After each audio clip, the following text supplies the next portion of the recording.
অন্তরের সবরকম শ্রদ্ধা এবং ভালোবাসা প্রাণ খুলে কালিমাতুল শুকর জানিয়ে সকলে বলি আলহামদুলিল্লাহ। দুর্গত আসতে পেশ করি বিশ্ব মানবতার অগ্রদূত শ্রেষ্ঠ নবী ও রাসূল আখির জামানার পয়গম্বর নবীদের শিরোমণি জাতির মাথার মুকুট ও রাসূলুল আম্বিয়া আহমদ মুস্তাফা মুহাম্মদ মুস্তাফা সাল্লাল্লাহু আলাইহি ওয়াসাল্লাম সকলের প্রতি আমার আন্তরিক সালাম। আসসালামু আলাইকুম ওয়া রাহমাতুল্লাহি ওয়া বারাকাতুহু। আলহামদুলিল্লাহ, আপনারা সবাই ভালো আছেন? আলহামদুলিল্লাহ। সম্মানিত হাজিরিন, রাসূল সাল্লাল্লাহু আলাইহি ওয়াসাল্লাম থেকে যতগুলো হাদিস পাওয়া যায় যে আজকের দিনটি অত্যন্ত পবিত্রময়, কারণ এই দিনে এবং রাতে মারা গেলে আল্লাহ তাআলা তার কবরের আযাব থেকে তাকে নাজাত দান করেন। আবার ওমর রাদিয়াল্লাহু তাআলা বলেছেন, কয়েকটি রজনীতে আল্লাহ তাআলা বান্দার দোয়া কবুল করেন। এর ভিতরে তিনি বলেছেন যে জুমার দিনে আল্লাহ তাআলা বান্দার দোয়াকে ফেরত দেন না। সুবহানাল্লাহ। দ্বিতীয় কথা বলেছেন রজবের প্রথম রজব, তার মধ্যে শাবান যেটা 15 শাবান নম্বর, আর বলেছেন 2 ঈদের সময়, ঈদুল ফিতর ঈদুল আযহা যে রজনী থাকে সেই দুই সময়গুলোতে আল্লাহ তাআলা বান্দার দোয়া কি করে কবুল করেন, ফেরত দেন না। তো আল্লাহ তাআলার কাছে দুনিয়াতে কোনো মানুষের কাছে চাইতে হলে তার সাথে সম্পর্ক অবশ্যই থাকা লাগবে। আপনি কাউকে চিনেন না, ওই লোকের কাছে যান, বলেন যে আমাকে এই জিনিসটা দেন, তো আপনাকে কি করে দিতে চাইবে? কারণ সে আপনাকে চিনে না, আপনি ধার চাইছেন যে আমার ভাই এমন জায়গা পড়ে গেছে।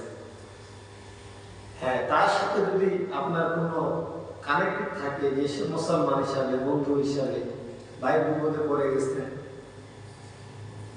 সে সামান্য কিছু আপনাকে দিয়ে সে জায়গা থেকে উদ্ধার করতে পারে, কিন্তু আপনার যতটুকু খায়েশ আছে, চাওয়া পাওয়া আছে, সেটাকে সম্পূর্ণ দেওয়া সম্ভব মানুষের পক্ষে? কিন্তু আল্লাহ তাআলা বলেছেন দুনিয়াতে একজন মানুষ অপরিচিত থাকা সত্ত্বেও যেহেতু সে জাহিল অজ্ঞ, জাহিল মানে কি অজ্ঞ, সে জানে না আপনার সম্বন্ধে, তার জ্ঞান নেই, সে আপনাকে দিতে চায় না। তুমি আমার বান্দা, তুমি আমাকে স্মরণই করো না, তারপর তোমার রিজিক তোমার ঘরে আমি পৌঁছাই দিই। সুবহানাল্লাহ। তোমার ঘরে রিজিক পৌঁছে, তুমি দিনে কয়েক কেজি অক্সিজেন গ্রহণ করো, সেটার মূল্য নির্ধারণ করতে গেলে মানুষ যে রাস্তায় কোটিপতি সে নিমিষে ফকির হয়ে যাবে, কথা বলতে কে না? কিন্তু আল্লাহ তাআলা বলেছেন এত নিয়ামতের ভান্ডার রিজিক আমি আল্লাহ তাআলা দিলাম, যদি আমার সাথে সম্পর্কটা নিবিড় হয় তাহলে আল্লাহ তাআলা বলেছেন যে তোমার তাকওয়া এবং ঈমানকে আল্লাহ তাআলা এত বৃদ্ধি করবেন যে এর চূড়ান্ত ফয়সালা হবে জান্নাতুল ফেরদাউস। সুবহানাল্লাহ।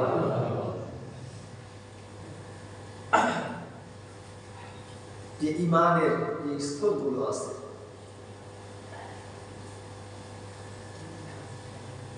আইনুল ইয়াকিন, হাক্কুল ইয়াকিন, এগুলো যে স্তরগুলো আছে, ইলমুল ইয়াকিন, একটা হচ্ছে ইলমুল ইয়াকিন, একটা হচ্ছে আইনুল ইয়াকিন, আর একটা হচ্ছে কি হাক্কুল ইয়াকিন।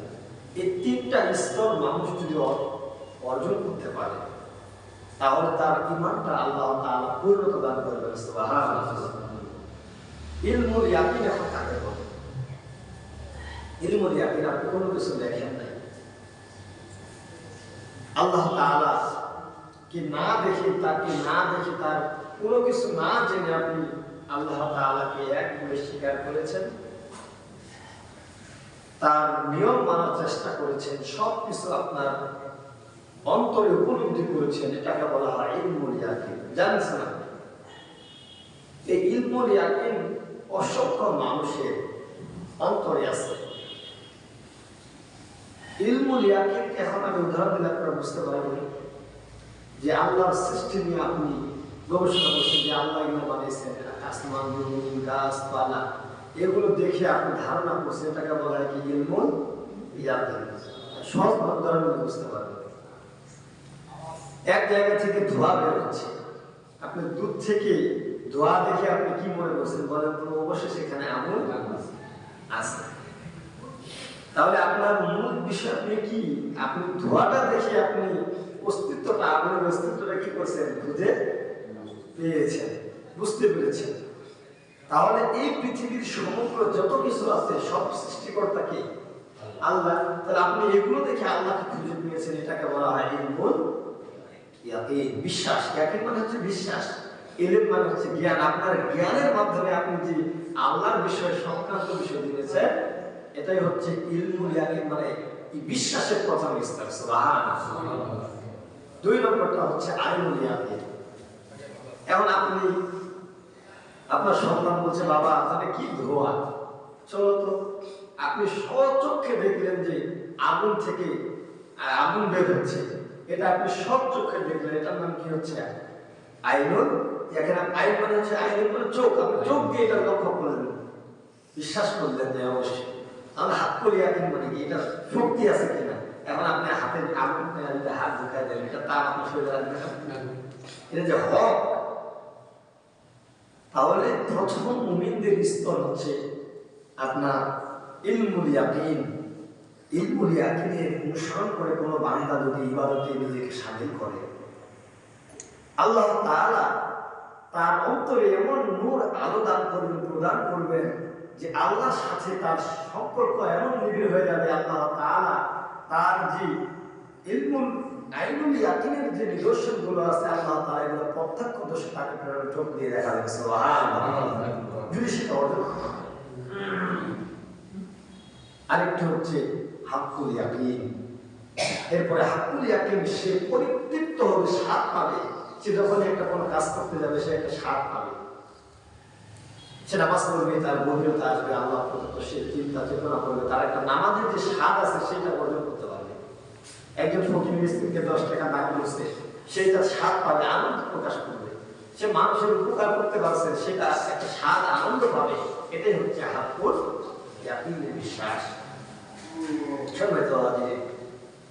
আমরা অনেক জিনিস আছে চোখে দেখা, অনেক চোখে দেখা জিনিসও আমাদের মিথ্যা হয়, আবার অনেক অদেখা জিনিসও সত্য। এখন চোখে দেখা জিনিস কি মিথ্যা আমাদের মনে হয়? আপনি এখান থেকে ঢাকায় যাবেন বাসে করে, এখন ঢাকায় যাওয়ার সময় বলেন তো, আপনি যদি সদাপুর দিকে এই দিক দিয়ে আপনি যান, মনে করেন যে আপনি ঠাকুরা হয়ে খোঁচাবাড়ির দিকে যাচ্ছেন। আচ্ছা, গাছগুলো বলেন তো আপনার চোখ দিয়ে কোন পাশে দেখাতে, সবগুলো মনে এদিকে দৌড়াচ্ছে, আসলে কি গাছ দৌড়ায়? তাহলে চোখে অনেক জিনিস দেখি যে মনে হয় সত্য না, সত্য এটা চোখে দেখতেছি, আসলে সত্য মনে এইদিকে যাচ্ছে, কিন্তু ওর জায়গা থেকে স্থানটা ঠিক জায়গাতে সে বসে আছে। কিন্তু আল্লাহর এমন কোন নিদর্শন, এমন কিছু জিনিস আছে যেগুলো আমরা এখন চোখে দেখতে পাই। মুসা আলাইহিস সালামের কথা কত জমা বলেছিলাম। তার জীবন পর্যালোচনা করলে, তার জীবনী দেখলে বোঝা যায় যে তার উম্মতেরা সামান্য ভালো কথা বিনিময়, চলাফেরায়, এগুলোর মাধ্যমে তারা জান্নাত পেয়েছেন অতি সাহসের ভাবে। যেমন একজন আবেদের কথা আসছে তিনার জামানায়, যে তিনি খুব পরিষ্কারিতা অবলম্বন করতেন, এত পরিষ্কারিতা অবলম্বন করতেন যে তার মনে মনে সন্দেহ হতো যে আমি আল্লাহ যে এত ইবাদত করতেছি, আল্লাহকে আমাকে জান্নাত দিবে না, আমি আল্লাহর কাছে অপরাধী, তো আমাকে যেটা নিশ্চিত হতে হবে। এই নিশ্চিত হওয়ার জন্য তো বর্তমান জামানা একজন আল্লাহর নবী আছে, তার নাম হচ্ছে মুসা কালিমুল্লাহ। তো মুসা আলাইহিস সালামকে বললে, তিনি যেহেতু আল্লাহর সাথে তার কথা নিবিড় হয়, সম্পর্ক হয়, আল্লাহর সাথে তিনি কথা বলেন। কালিমুল্লাহ এই কারণে বলা হয় যে তিনি আল্লাহর সাথে কথা বলেন। আর ইব্রাহিম আলাইহিস সালামকে বলা হয়েছে কি খলিলুল্লাহ, এটা উনি বন্ধু। তিনার সন্তানকে বলা হয়েছে জাবিহুল্লাহ, কারণ তিনি আল্লাহর জন্য নিজেকে জড়ো হতে প্রস্তুত ছিল। তো এরকম ভাবে আল্লাহ তাআলা নাম এবং পদবি দিয়েছেন নবীদের। তো তিনি যখন তার সাথে সাক্ষাৎ করলেন যে আল্লাহর ব্যাপারে, যেহেতু আমাকে এলাকার মানুষ খুব আবেদ হিসাবে, আমি যেহেতু ইবাদতের মগ্ন থাকি সবসময় ধ্যান মগ্ন অবস্থায়, তো এত ইবাদত আল্লাহর করি, তো যদি আল্লাহ পরিশেষে জাহান্নামে দিয়ে দেয় তাহলে তো আমার কোনো উপায় থাকবে না। আল্লাহকে একটু বলি তো আল্লাহ আমার সম্পর্কে তিনার ডায়েরিতে কি করেছে, কারণ মানুষের জন্মের 50,000 বছর আগে তার সবকিছু লিপিবদ্ধ করা হয়ে গেছে। এখন মুসা আলাইহিস সালাম সেই বান্দার ব্যাপারে জানতে চাইলেন আল্লাহর কাছে। আল্লাহ তাআলা বললেন যে তার নাম তো আমি জাহান্নামের খাতায় লিখে রাখছি, এটা তো আমি ফয়সালাই করে রাখি দিয়েছি। মুসা আলাইহিস সালামের সেই বান্দা সম্পর্কে তার সাথে সাক্ষাৎ করলেন এবং বললেন আল্লাহ তোমার নাম তার জাহান্নামের ডায়েরিতে লিখে রাখছেন এবং ওটা ফয়সালা করে ফেলেছেন আল্লাহ। সে বলেছেন অবশ্যই আমার কোনো ত্রুটি আছে, তাহলে আল্লাহ আমাকে দিতেন না, কারণ আল্লাহ তো বলেছেন কোনো বান্দাকে আল্লাহ কি করবেন না, চুল পরিমাণ আল্লাহ তাআলা বান্দাকে ঠকাবেন না, কারণ আল্লাহ বলেছেন ফামাইয়া আমাল মিসকালা যারাতে খায়রান ইয়ারা, সরিষা পরিমাণ ভালো কাজ করলে আল্লাহ এটা আপনাকে এই পরিমাণ দিবেন। যারা মানে কি তাফসীর কারণ বলেছেন আপনি যখন ঘরে শুয়ে থাকেন আপনার টিনের ছিদ্র দিয়ে কিংবা জ্বালানোর ছিদ্র দিয়ে হালকা একটা আলোর রশ্মি যখন আপনার ঘরে প্রবেশ করে সেখানে কিছু ধূলিকণার মতো উড়ে দেখা যায় না, উলামায়ে কেরাম বলেছেন এটাকে যারা এই পরিমাণ যদি আপনি কোনো সৎ কথা কাজ কোনো আমল করে থাকেন আল্লাহ সেটাও প্রতিদান আপনাকে দান করবেন। সুবহানাল্লাহ। ওই বান্দা বললেন যে হে আল্লাহর নবী মুসা আলাইহিস সালাম, আপনি আল্লাহ তাআলাকে বললেন যে আল্লাহ তাআলা যাতে করে আমার শরীরটাকে এমন মোটা তাজা করে বানান যেন এই মোটা তাজা শরীর দিয়ে জাহান্নাম পূর্ণ হয়ে যায়, আল্লাহ যেন অন্য বান্দাকে জাহান্নামে না দেন। সুবহানাল্লাহ।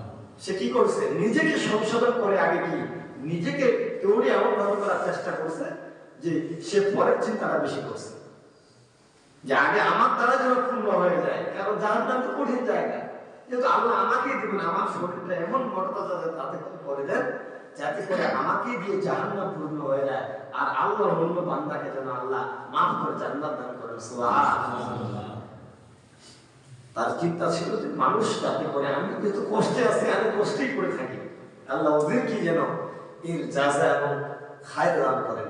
আল্লাহ তাআলা তার সিদ্ধান্ত পরিবর্তন করেছেন এবং আল্লাহ তার রাসূলকে বলেছেন মুসা আলাইহিস সালামকে, হে রাসূল শোনো, কারণ সে যেহেতু নিজেকে তাকে যখন জাহান্নামের ফয়সালা করা হয়েছে সে মানুষকে এতটুকু ভালোবাসছে আর জাহান্নামের কথা চিন্তা করেছে, সে নিজের শরীরটাকে পূর্ণ করতে চাইছে জাহান্নাম, আমি তাকে মাফ করে দিলাম। সুবহানাল্লাহ।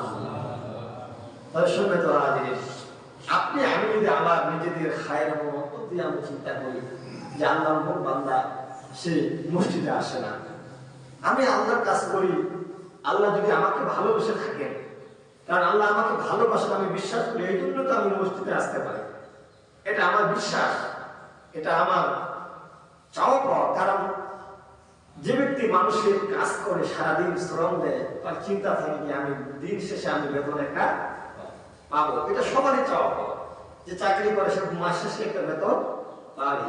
কিন্তু আমি যেহেতু আল্লাহর বান্দা, আমার এখানে কোনো আল্লাহর কাছ থেকে আমি মসজিদে আসলে কি আপনি মসজিদে আসলে আপনাকে বেতন দেওয়া হয় নাকি? বেতন পান আপনারা? আপনারা আসলে আরো মসজিদে আল্লাহ রাস্তায় আরো দান করেন, কথা বলুন ঠিক কিনা? আল্লাহ রাস্তায় দান করি আমরা, কারণ আল্লাহ তাআলা সন্তুষ্টির জন্য আমরা এই কাজটা করি।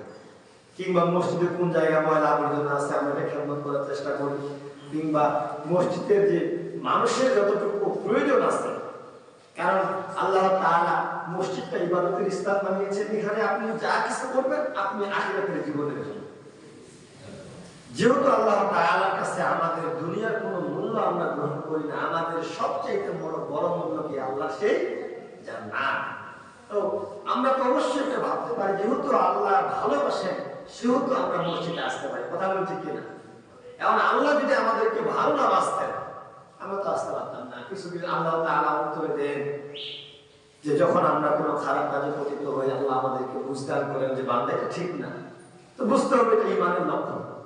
আর খারাপ কাজ করতে করতে চাই কিন্তু ইমান বাধা দেয় না, তাহলে বুঝতে হবে কি শয়তান আমাদের অন্তরটাকে তার কুমন্ত্রণা দিয়ে আমাদেরকে আকৃষ্ট করছে। তার ইমানের মূল দাবি হচ্ছে আপনি আল্লাহর যখন হবেন তখন আপনাকে বলতে হবে না যে আপনি নামাজে আসেন, আপনাকে টেনে নিয়ে আসবে। আপনি শোনা মাত্রই আপনার অন্তরে একটা ইমানের আলো জ্বলবে, আপনার শরীরটা আপনার স্থির থাকতে পারবে না। কারণ প্রত্যেকটা দুনিয়ার মায়াবী, আপনি দুনিয়াতে যখন আপনি সম্পদের মায়া করে যান তখন আপনি যে ব্যবসাটা করেন আপনাকে কেউ বলে যে উঠো তাড়াতাড়ি ব্যবসার কাজে যাও, আপনি নির্দ্বিধায় আপনার সময় হলে আপনি চলে যান, কথা আপনি ঠিকই না।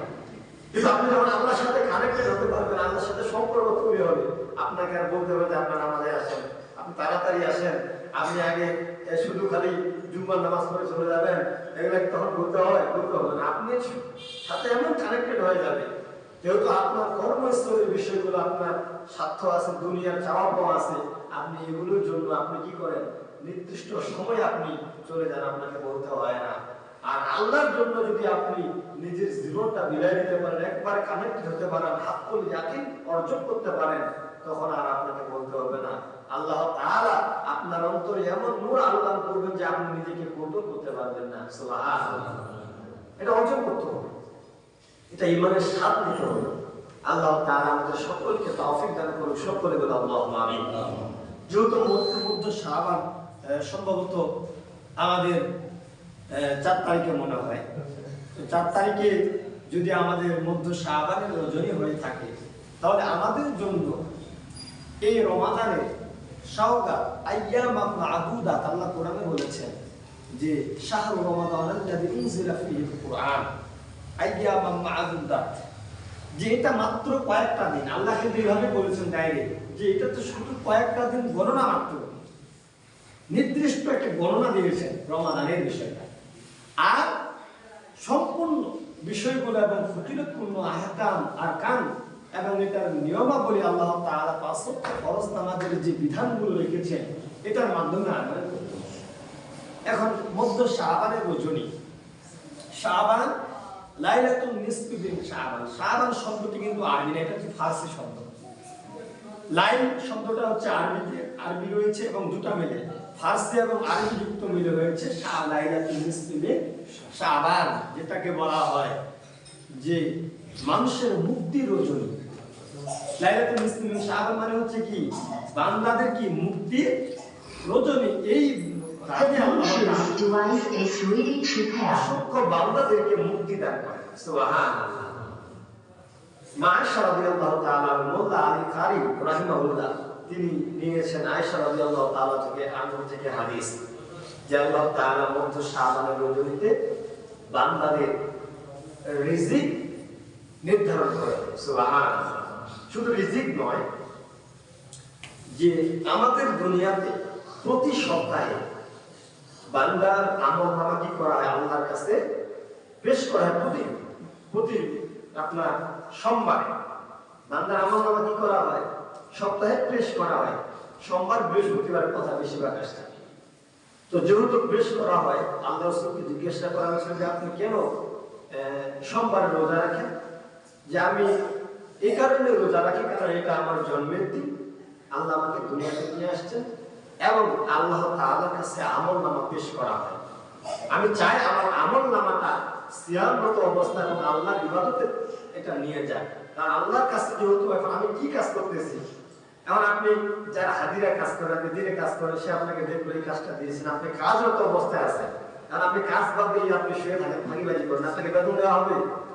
তো আল্লাহ রাসূল বলছেন যে আমি যে আল্লাহর কাজ করতেছি, রোজা সিয়াম অবস্থায় আছি, ইবাদতেই আছি, এই অবস্থায় আমার আমলটা যদি পেশ করা হয় আল্লাহর কাছে ভালো অবস্থায় পেশ করা হবে। সুবহানাল্লাহ। এই জন্য আমি সিয়াম রাখি। এখন যেহেতু প্রতি সোমবার বৃহস্পতিবার বান্দার আমলনামা নেওয়া হয়, তাহলে আমাদের কি আল্লাহর ইবাদত নিয়ে আমরা চাই না যে আমাদের ইবাদত অবস্থায় আল্লাহর কাছে পেশ করা হোক? কথা বলে চাই কি না? চাইলে আমাদেরকে সিয়াম রাখতে হবে এবং ইবাদতে শামিল থাকতে হবে। এটা আপনার সপ্তাহে গেল। এবং শুধু সপ্তাহে নয়, প্রতিদিনই আপনার আমলনামা আল্লাহ তাআলা নিয়ে যান। আপনার ফজরের সময় দুজন ফেরেশতা আসে, আসার পরে আপনার আমলনামা দুজন নিয়ে চলে গেল, পুরা আপনার নিয়ে চলে গেল। আবার আসরের কথা আসছে, যে আসরের সময় আসেন তারা আবার নিয়ে যান। তাহলে আপনি যদি নামাজরত অবস্থা থাকেন আর ফজরের নামাজ পড়লেন, তাহলে আপনার আমলনামা কি নামাজরত ইবাদত অবস্থা আপনার নিয়ে যাওয়া হবে। আপনি আবার আসরের নামাজ পড়লেন, তাহলে আপনার আল্লাহর ইবাদতের সামনে আপনার লিখিত তার সংবিধানে থাকলো যে সেই ইবাদতে ছিল আপনার হাজিরা স্বীকৃতি করছে। এটা আপনার সময়, আপনার সপ্তাহ এবং দিনের গেল। আর বছরে আল্লাহ তাআলা এই মধ্য শাবানের রজনীতে আপনার পুরো বছরে আল্লাহ তাআলা হিসাব নিকাশ করেন। সুবহানাল্লাহ।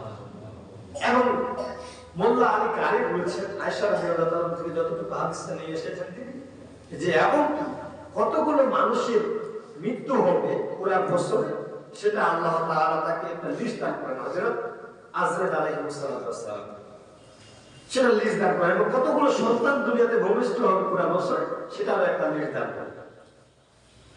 এই দিনের রজনীর বিশেষ ফজিলত আছে। এমন সময় তো আজ এই ফজিলত নিতে হলে শুধু বলেন তো পুরা বছর কোনো নামাজ পড়বেন না, রোজা করবেন না, ভালো কাজ করবেন না, শুধু শাবানের দিনে আসলে যেটাও পাবেন আপনারা বলেন? হ্যাঁ, এখন যদি আপনি আমি চালাকি করি, আল্লাহ কি আমাদের চালাকি তো বুঝবে না? এই জন্য আমি বলেছিলাম একজন নারীর উদাহরণ আল্লাহ কোরআনে দিয়েছে। ওয়ালা তাকুনু কাল্লাযী নাকাদাত গাসলাহা মিন বাদি কুওয়াতিন আনকাসা। একটা বুড়ি এভাবে দড়ি পাকাতে তার হাত থেকে যদি দড়িটা একবার ছুটে যায়, বলেন তো দড়িটা কি পাকানো অবস্থা থাকবে না? এটা খুলে দেবে না? এটা উদাহরণ আল্লাহ দিয়েছেন যে রমাদান মাসে পুরো ইবাদত করলো, নামাজ পড়লো, রোজা করলো, ভালো কাজ করলো, কিন্তু রমজান চলে গেল, সে আর পড়লো না। সে ওই দড়ি মানে পাকটা ঠিক মতো দিয়ে গেছে, এবার আমার ছেড়ে দিল, ওই দড়িটা আগে পড়লে অবস্থা চলে আসলো। এখন মধ্য শাবানের রজনী যে ফজিলতটা আছে এটা কারা পাবে বলেন তো? সবার জন্য আল্লাহ যেহেতু আম রেখেছেন, কিন্তু তারাই পরিপূর্ণভাবে সওগাতটা পাবে এবং মর্যাদাটা পরিপূর্ণভাবে পাবে যারা কি করবে? ঈমান ও আমলের সাথে করবে। কিসের সাথে? ঈমান ও আমলের সাথে। এখন ঈমান কি? আপনি বিশ্বাস করেছেন আল্লাহ এই দিন এটা দিবেন, কিন্তু আপনি আমল করলেন না, পাবেন আপনি? তাহলে কি করতে হবে? আমাদেরকে মনটাকে একেবারে নিগুড় করতে হবে এবং নিজেকে প্রস্তুত করে তৈরি করতে হবে 5 ওয়াক্ত নামাজ। আল্লাহ রাসূল বলেছেন যার নামাজ থাকে না তার অন্য কোনো ইবাদত গুলো আল্লাহর খাতায় ওঠে না, তার অন্য কোনো ইবাদতের কোনো গ্রহণযোগ্যতা থাকে না। কারণ নামাজ পড়লে প্রত্যেকটা মানুষের ইবাদতের অন্যান্য বিষয়গুলোকে আল্লাহ তাআলা অতি গুণে বৃদ্ধি করে দেন। সুবহানাল্লাহ। কিন্তু নামাজ থাকে না, অন্য কোনো ইবাদতের বেশি মর্যাদা আল্লাহ তাআলা করেন না, অন্য কোনো ইবাদতের মূল্য থাকে না। বেশিরভাগকে নামাজকে বেশি গুরুত্ব দেওয়া হয়েছে। আমরা বললাম যে মেরাজের রজনীতে আল্লাহ তাআলা রজব মাসে তার রাসূলকে যে নিয়ে গেলেন, নিয়ে যাওয়ার পরে এত বড় একটা ফজিলত দান করলেন, এত বড় একটা নিয়ামত দান করলেন।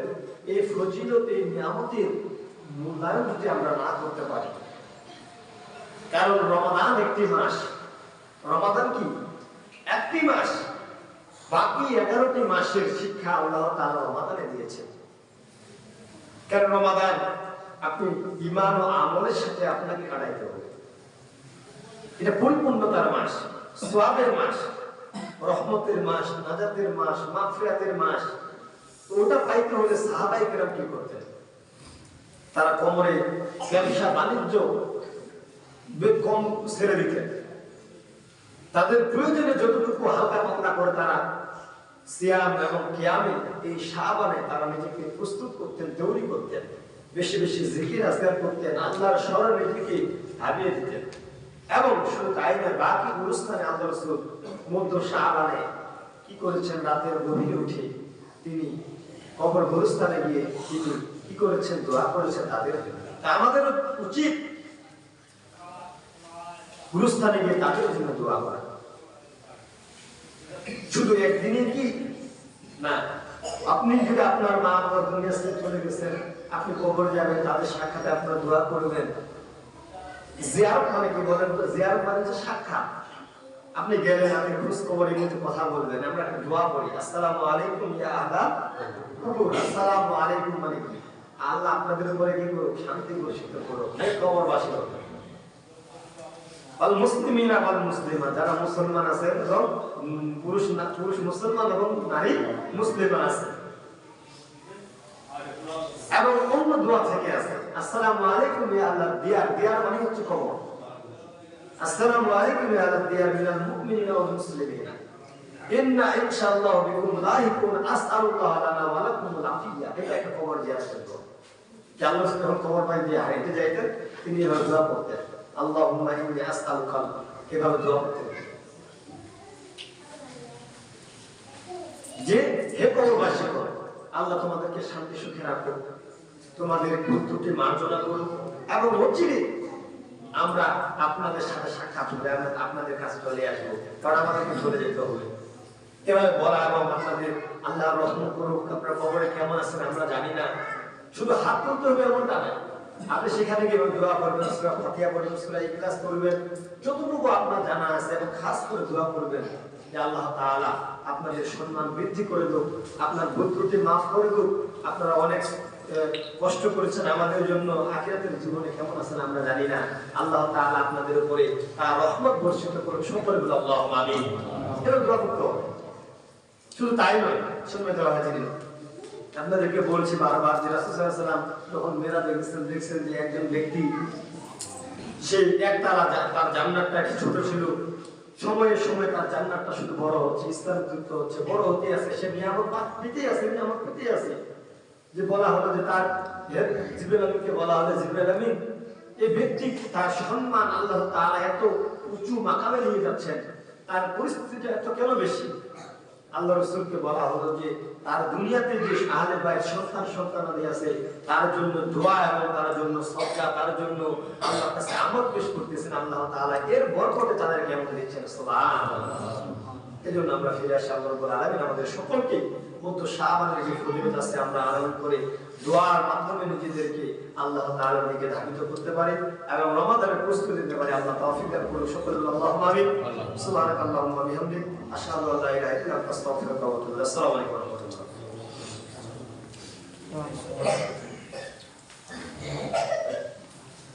আল্লাহু আকবার।